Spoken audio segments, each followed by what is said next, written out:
Welcome to Diary of an Ex-Ho. I'm Cheri Hardman, I'm your ex-ho, and today's guest is Torria Pace. So sit back, enjoy the episode, and remember the old saying, always a bridesmaid when you're a hoe. Name for me. My name's Torria Pace. Okay. And first thing we usually do is start with a game of Marry, Shag, Kill. Oh, hell yeah. I love that. And I try to cater it to the person that I'm with. Okay. But I didn't know that much about you, so I went to your Facebook page. Oh, hell yeah. And I found something, and this is what I based it on. So first I'm going to show you what I found. So let me share my screen. I hope I don't have anything. Okay. So I found this.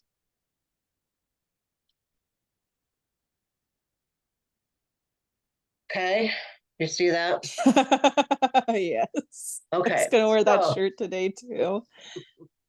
So what we're going to do is, instead of that, we're going to do Marry, Shag, Kill. But it's a medium ugly edition. Hell yeah. So we have Benedict Cumberbatch. Oh, let's make it look nice. Let's do a slideshow. All right. Benedict Cumberbatch, Pete Davidson, Adam Driver. I got this just from the list of ugly celebrities, and that's where I got it. It's not, but so anyway, go ahead whenever you're ready. And if you want to explain how you got there, that's great too. Right off the bat, we're killing Benedict Cumberbatch. He has stained my tween years with Sherlock. And then on top of that, he's ableist, so I don't love that. Okay. I would fuck Pete Davidson because he has, according to rumors, a really good dick. That's what I think that would be good. I would marry Adam Driver because he seems very cute. And he looks enough like Keanu Reeves that would be okay. You could squint. Exactly. Yeah, I would agree. That's exactly what I would have done too. I just see, for the record, I think Pete Davidson and Adam Driver are perfectly cute. I wouldn't call them ugly, but people do. So there we go. All right, good one. All right, we're back. Okay, so we're back to this. Hi, it's me, Cheri Hardman. Just here to remind you to subscribe to my channel. And every time you like or comment, that helps me out a lot. Doesn't hurt you at all, so do it. Do it. And I'm just going to kind of start off asking you some questions, interject wherever you want, and then maybe at the end we'll just do a little story time. So I kind of like to start from when you're young, because I like to figure out it's just my own fun way of trying to figure out how you turn into the person that you are sexually. Yeah. So are your parents together, or were they together when you were growing up? So they actually only divorced a couple of years ago, but they were together my entire childhood. Okay. And did you see affection between them? And not really. It was my mom would try and initiate, but sometimes it wouldn't work, and then my dad would do some pseudo affection, and it was really strange. I was just oh, this is normal. Yeah. Do you feel like they were a good relationship role model or not? No, I genuinely learned most of the relationship stuff I know off of television. Okay. Yeah. Do you remember a time were your parents affectionate with you? Did you get hugs and kisses? And oh yeah, my mom is a super affectionate human being, so that was always really nice. A typical daddy issues moment, if you couldn't tell by the hair and everything. I don't think I've talked to my dad in 3 years, and that entire childhood relationship kind of shows it. Okay. All right. I get that. I totally get it. Do you remember a time when you were growing up and this could come in any form. It's just you interpret it however you want. Mhm. But a time when you had like you realize there's something going on in this world that I didn't know was going on before, like a sexual awakening, whether it was in your body or just in something that you noticed, or can you tell me I about was that? actually like really young. Okay. My first crush was on this kid next door who was very androgynous. And every once in a while, they would like hug and give me like a cheek kiss because they were like my siblings' age and they thought I was just so adorable and I was in love with them. So I've been a lover girl since day one. I Mm. really have. So a lot of, Yeah. did you have like any celebrity crushes? I definitely was on the One Direction train. I had to be cute and quirky though because I fell into that I'm not like other girls moment. So I liked the blonde Irish one because I was like, I'm not about Harry Styles, and I'm still kind of not. He's cute, but he's a little weird. Mm-hmm. Okay. That's interesting that you bring them not like other girls. It wasn't until recently that I just really realized that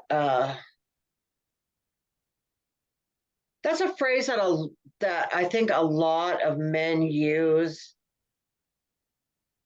I don't know if I want to say as a weapon against women or just as a manipulation, like, oh, you're not like other girls, like um, Oh yeah. part of just trying to turn women on other women.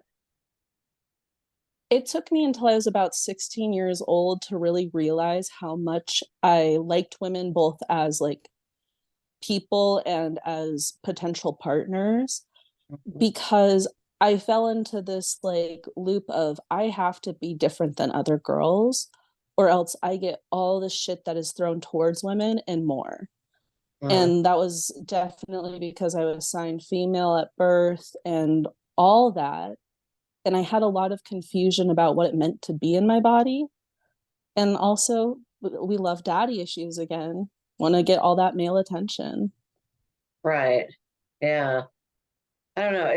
I'm actually excited for like the future because I think women are finally coming into their own, and little girls growing up are going to have a different, or just little people growing up are all going to have different ideas of what it means just to be a person, than you Oh, ever did yeah. or I ever did. So, um, Like, it genuinely makes me so happy. I've been rewatching movies from my childhood and, like, holy shit, the vitriol that we were taught that was supposed to happen between people is just absolutely bonkers mhm, because now I look at it and I'm like, the last time I ever had anything really negative from a woman thrown my way was in high school and like my really shitty like middle of nowhere high school. mhm, right. Well, I Yeah. just even like look at movies and stuff from when, of course, I'm a lot older than you. From when I Mhm. was younger, it's almost like it's a totally different world. Like people, the way people thought, Yeah, it's like, wow. Um, I know there's hope for us yet. yeah, right. We are evolving. Um, all right. So do you remember, like, can you think of like a mainstream movie that you were just watching and it had like a scene or a theme or whatever that like really just like did something for you? I feel like The Breakfast Club with, I believe, if I am thinking of it right, because it's been a minute since I've watched it, Molly Ringwald's character in the panty scene. That did a lot for me, not going to lie. I don't know, she was just so pretty and she kind of fit that niche of I wanted to be her and I wanted to date her. Uh-huh. And I loved her so much. And I was just like, oh shit, that's hot. Do you watch porn at all? Oh yeah. I'm definitely not against watching porn if it's done in like a way that is healthy for the person. And I think I got that on tap. You do? yeah, I understand the fact that my body ebbs and flows a lot. I've experimented a lot for as young as I am. And I feel like I have a healthy grasp on what I need versus like using it to deal with mental health stuff. Uh, Yeah. that makes sense. I have trouble myself finding porn that is friendly to women. And I hear it's out Yeah. there. I hear it's out there, but I have yet to find it. So, The one that I know that's usually better is Balesa.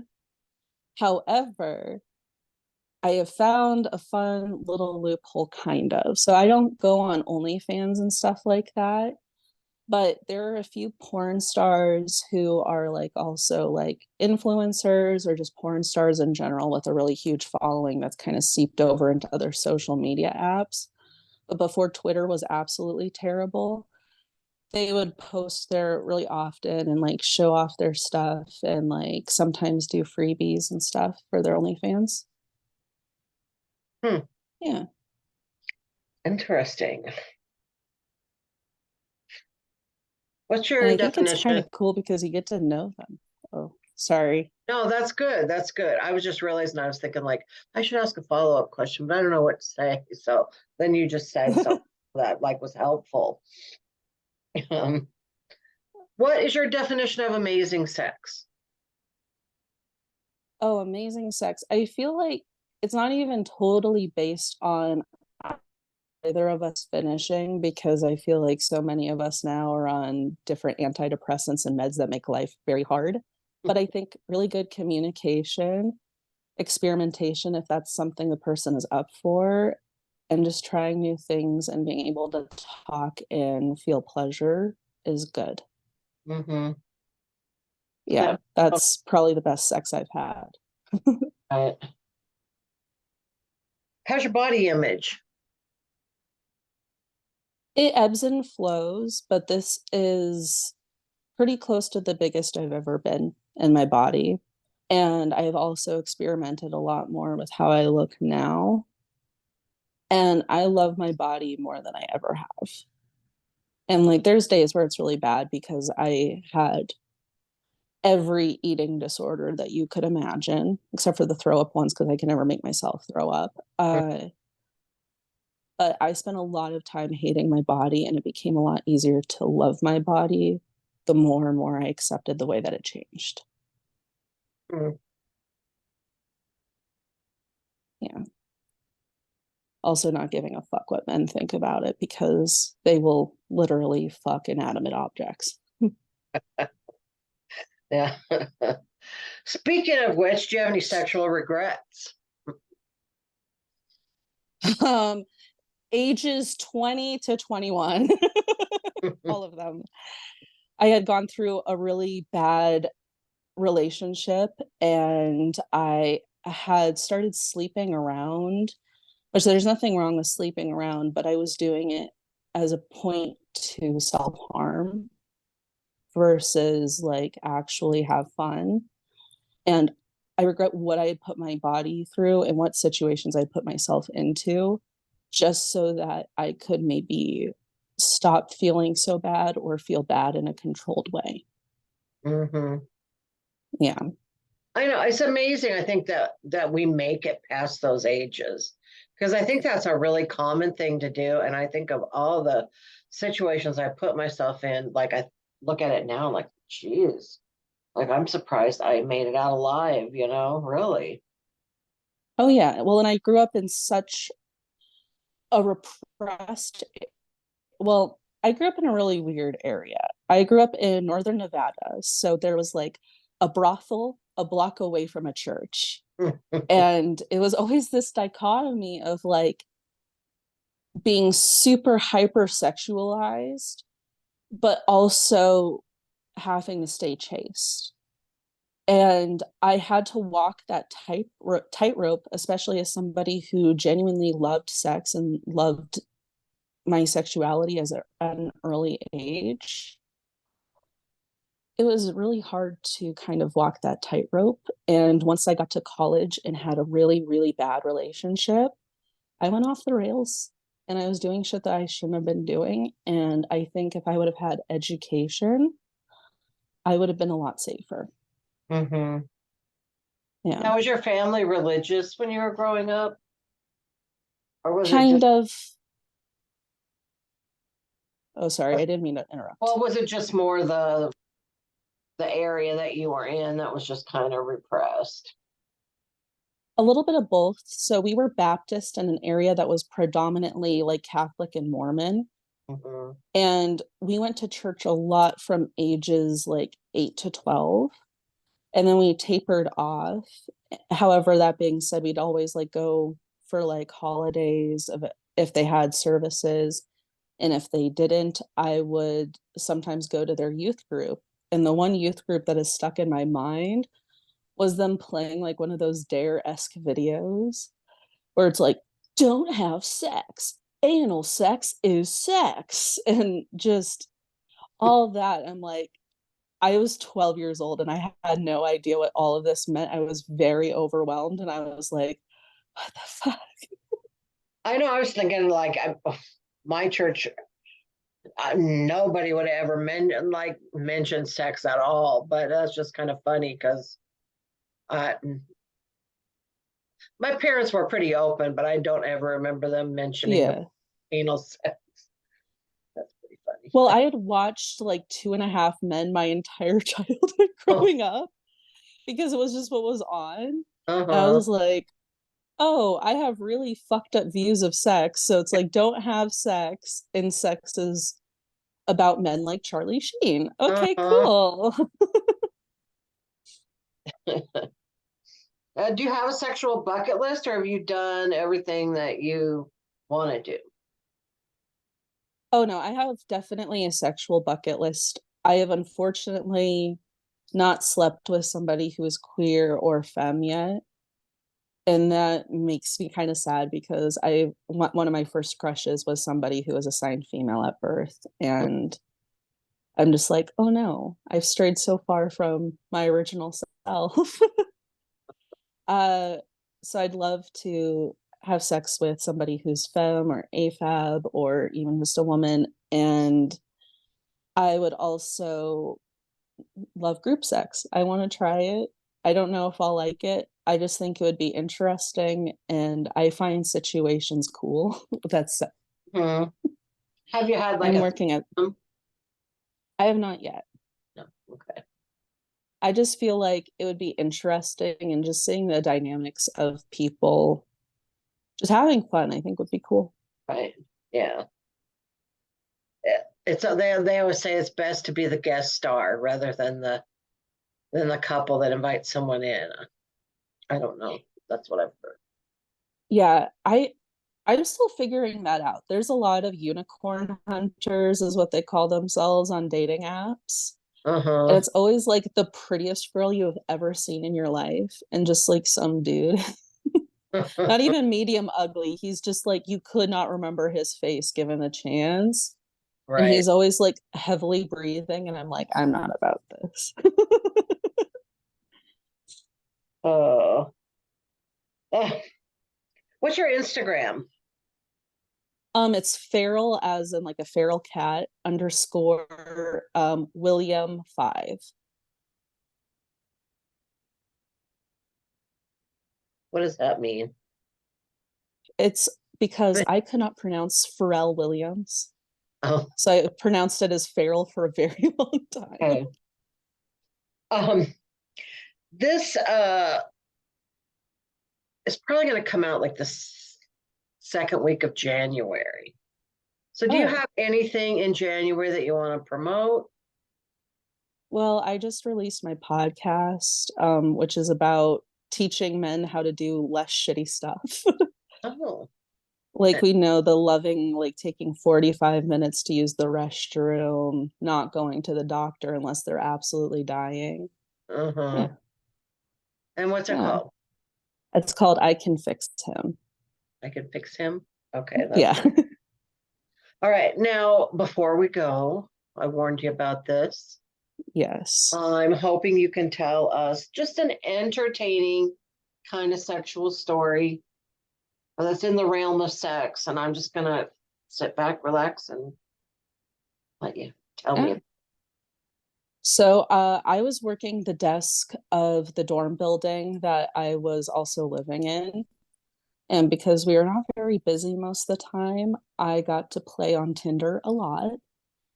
And I had a moment that year where I had both slept with two roommates and two twins. Oh, Um, Luckily for me, when it came to the roommates were the only two people who knew about each other. And it was honestly super funny because he lived like they both lived a floor above me. So when I was walking back with one guy, the guy who I had first slept with opened the door and I was just like I couldn't stop laughing. I think I cackled all the way down to the stairs. And luckily he took it really well though. Both of them took it really well and they just kind of like texted me like, haha, you're so funny. And I'm like, yeah, I definitely did this just for the bit. The dick was great, but the joke is even better. Thank you very much.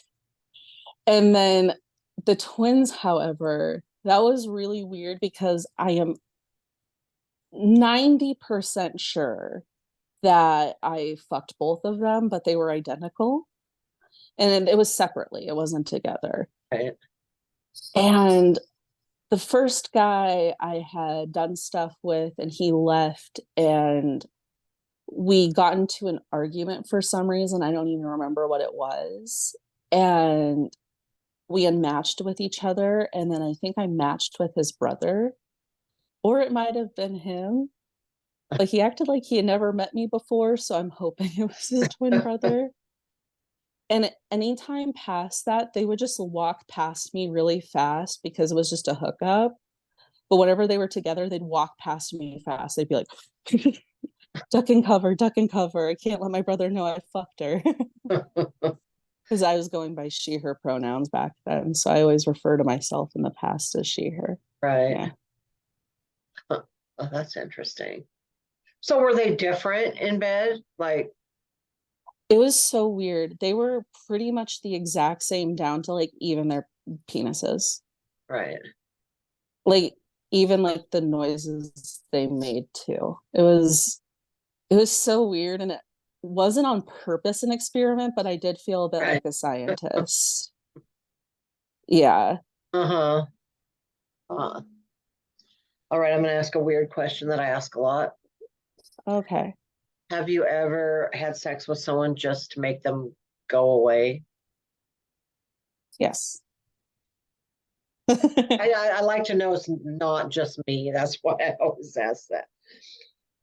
You know. I feel like sometimes, unfortunately, it's the easiest option, especially if you're sleeping with dudes, Mm-hmm. because they just don't get that they're not that cool. Uh-huh. Right. Yeah. Maybe we can fix him, or what is it? I can fix him. I hope I can fix him Yeah. at All least. right. All right. Well, you guys be sure to check out her podcast. Their podcast. Sorry, fixed it. You're okay. And I'm really glad that we got to meet. I And know. I don't think you're going to have any regrets of anything you said. So, I don't know. I feel pretty good about it. It's most things people know about me because I never shut up. all right. Well, thank you very much. It was good seeing you, talking to you. Good seeing you too. All I hope right. you have a good day. Thanks. You too. Bye bye. Bye bye.